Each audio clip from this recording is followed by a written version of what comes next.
नमस्ते। तो आज की इस वीडियो में हम लोग क्लास 10th के मैथमेटिक्स सब्जेक्ट का मैथ का यहाँ पे जो आप लोग का है ना सब्जेक्ट का जो आज फर्स्ट टर्मिनल का एग्ज़ाम है, तो आज हम लोग गणित सब्जेक्ट के लिए मोस्ट इंपॉर्टेंट 30 ऑब्जेक्टिव क्वेश्चन देखेंगे। तो चलिए हम लोग क्वेश्चन की शुरुआत करते हैं।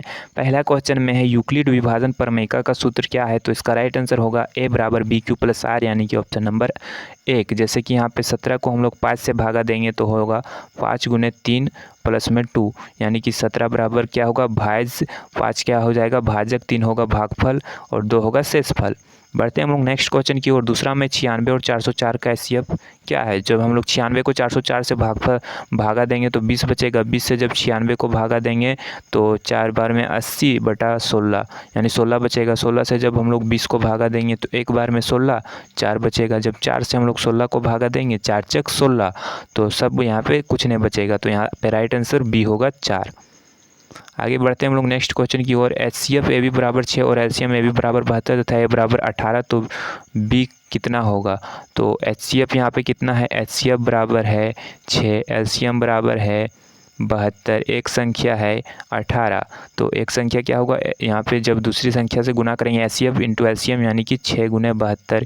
एक को जब गुना करेंगे तो कितना हो जाएगा 432, और जब 432 को 18 से भागा देंगे तो यहाँ पे सी यानी कि 24 राइट आंसर हो जाएगा।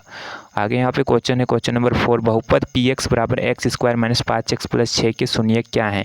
तो x² माइनस 5x प्लस 6 का जब हम लोग शून्यक निकालेंगे तो क्या यहाँ पे आ जाएगा। तो इसका देखिए आप लोग ध्यान से, 2 गुने 3 बराबर 6 यहाँ पे हो जाएगा गुणनफल, और 2 + 3 बराबर हो जाएगा योगफल, यानी कि 5। और x² माइनस 5x प्लस 6 यहाँ पे हो गया। तो यहाँ जब हम लोग निकालेंगे इसको काट के तो हो जाएगा x - 2 और x - 3, यानी कि x बराबर में 2 और x बराबर में 3। तो 2,3 बी में है, तो बी राइट आंसर होगा। आगे बढ़ते हैं हम लोग नेक्स्ट क्वेश्चन की ओर। द्विघात बहुपद ax² plus bx plus c के शून्यकों का योग किसके बराबर होता है। तो 5 नंबर का राइट आंसर होगा ऑप्शन नंबर बी -b/a। आगे हम लोग देखते हैं next question. x² minus 7x plus 10 के शून्यकों का गुणनफल कितना है। तो क्वेश्चन नंबर 6 का जो राइट आंसर क्या होगा। तो देखिए यहाँ पे a बराबर आपका 1 हो गया, x कुछ नहीं तो 1, b बराबर -7, c बराबर में 10, c/a करेंगे तो 10/a, यानी कि 1 से 10 को भागा देंगे तो 10, यानी कि सी राइट आंसर। Next question. दो रेखिक समीकरणों का ग्राफ यदि समांतर रेखाएं हो तो हलों की संख्या कैसी होगी। तो हलों की संख्या कैसी होगी।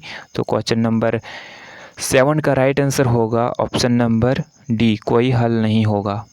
आगे यहाँ पे है क्वेश्चन नंबर 8।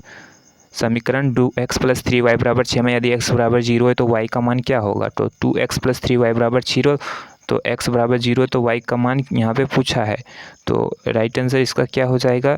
तो 2x का मान 0 प्लस 3y बराबर में 6, तो 3y बराबर में 6, तो y बराबर में 6/3, 3 दूनी 6, यानी कि 2, बी राइट आंसर होगा। आगे क्वेश्चन है क्वेश्चन नंबर 9। दो रेखिक समीकरणों का एकमात्र हल कब होता है। तो एकमात्र हल इसका जब होता है जब रेखाएं प्रतिच्छेद करती हो। आगे क्वेश्चन है question number 10। x² minus 5x plus 6 बराबर 0 का मूल क्या है। तो क्वेश्चन नंबर 10 यहाँ पे गुणनफल क्या है। तो गुणनफल 6 है और योगफल 5 है। तो इसका जब हो जाएगा आपका संख्या क्या आ जाएगा -2 और -3 जब तोड़ेंगे तो x - 2 बराबर 0, x - 3 बराबर 0, यानी x बराबर 2 और 3, 2,3 राइट आंसर होगा। आगे है द्विघात समीकरण ax² plus bx plus c बराबर 0 का विविधकर क्या होगा। तो b² - 4ac, यानी option number B right answer होगा। आगे है क्वेश्चन नंबर 12। यदि विविधकर d बराबर 0 तो मूल क्या होंगे। तो मूल वास्तविक और समान, option number B right answer होगा। आगे यहाँ पे क्वेश्चन है क्वेश्चन नंबर 13। AP का nवां पद होता है a + n - 1 × d, यानी option number B right answer. आगे यहाँ पे क्वेश्चन है क्वेश्चन नंबर 14। AP 2, 5, 8, 11 का सारोत्तर क्या है। तो जब 5 में 2 को घटाएंगे T2 - T1 तो 3 बचेगा, यानी कि बी 3 राइट आंसर।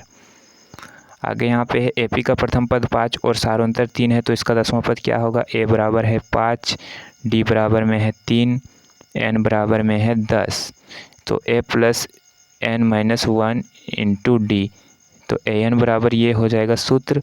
तो a का वैल्यू है 5 + n - 1, यानी 10 - 1, d का वैल्यू है 3, तो 5 + 9 × 3, यानी कि 5 प्लस में 27 यानी कि 27 + 5 32 option number B right answer.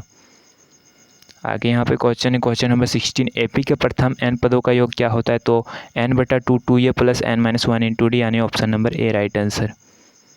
आगे यहाँ पे क्वेश्चन नंबर 17 में, यदि दो त्रिभुजों के तीनों संगत कोण बराबर हो तो त्रिभुज कैसी होती है? तो समरूप होती है, option number B right answer. आगे है क्वेश्चन नंबर 18, ए किसकी कसौटी है? तो ए समरूपता की कसौटी है, ऑप्शन नंबर बी। आगे क्वेश्चन नंबर 19 में, पाइथागोरस प्रमेय के अनुसार समकोण त्रिभुज में क्या होता है? तो समकोण त्रिभुज में 19 नंबर का राइट आंसर यहाँ पे हो जाएगा ऑप्शन नंबर ए यानी कि h² = p² + b²। आगे है बिंदु 0 0 को क्या कहते हैं? तो 20 नंबर का x = 0 y = 0 यानी मूल बिंदु, ऑप्शन नंबर सी। आगे है बिंदु 3,4 की x अक्ष से दूरी क्या है? तो देखिए x, y 3,4 तो y = 4, option number B right answer. आगे है 22 में, दो बिंदुओं x1, y1 और x2, y2 का बीच दूरी का सूत्र क्या है? तो 22 का राइट आंसर और √अंडर जो हो जाएगा x2 - x1 का स्क्वायर, y2 - y1 का स्क्वायर।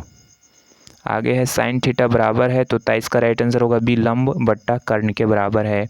आगे में है 24 में, कोस थीटा बराबर है, तो कोस थीटा आधार बटा कर्ण के बराबर है। आगे में है टेन थीटा बराबर है, तो 25 का राइट आंसर होगा कि टेन थीटा किसके बराबर है? तो लंब बटा आधार के बराबर है। आगे में है साइन 30 डिग्री का मान क्या होता है? 1/2 होता है, तो option number B. Next question 27, cos 60 degree का मान क्या होता है? तो इसका भी मान 1/2 होता है, option number C right answer. आगे में कि tan 45 डिग्री का मान क्या होता है? तो tan 45 डिग्री का मान 1 होता है, यानी बी राइट आंसर। आगे यहाँ पे है क्वेश्चन नंबर 29 में, sin² थीटा + cos² थीटा का मान क्या होता है? तो 29 का बी यानी कि 1 होता है। आगे में tan थीटा को sin थीटा और cos थीटा के रूप में लिख सकते हैं, तो 30 का राइट आंसर होगा option number C, sin theta बटा cos थीटा के रूप में लिख सकते हैं।